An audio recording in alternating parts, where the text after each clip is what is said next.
Hello there. Hi. So 5 months ago, I wrote the most amazing guide to making a success out of remote working for public sector teams.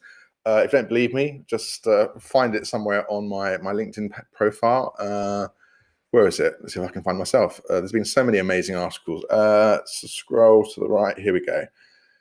So this is the article. So I thought today I would basically sort of revisit this topic with the benefit of 5 months of hard-won experience in the world of remote working, and see what further thoughts that I have that might be worth sharing.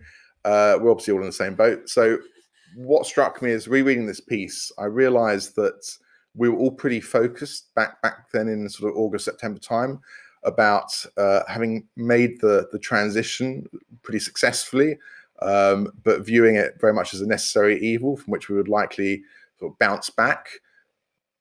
But a further 5 months have passed. So we're now 10 months into this, and sitting at my dining room is no longer the new normal, it's just the normal, and not in a sort of temporary sense. This really feels like it's the default setting. So remote working is only going to become more entrenched as, I guess, the tools emerge and the mindsets acclimatize further.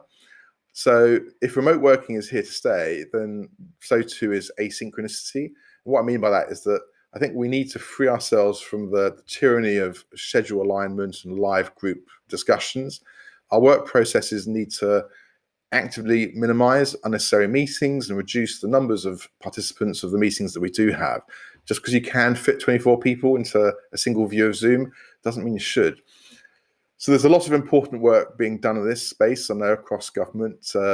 We heard from Gavin Jones, Essex County Council's Chief Executive, and how he's looking closely at this issue at the last event we ran. And here at GovX Digital, my colleague Tim has rather heroically, like many people, resumed homeschooling his children whilst continuing to work across a broad range of really, really important tasks, he tells me. And it turns out that he doesn't need to be in the same Zoom window at the same time as me to be fully involved. Who knew? Actually, Tim probably knew. So how do we make a success of this asynchronicity? If I'd had all the answers, obviously I'd be floating in a pool somewhere warm. But some ideas, I think, would include question every meeting. Just because you can easily bring together 7 people for a Zoom meeting doesn't mean you should do. Think about it first.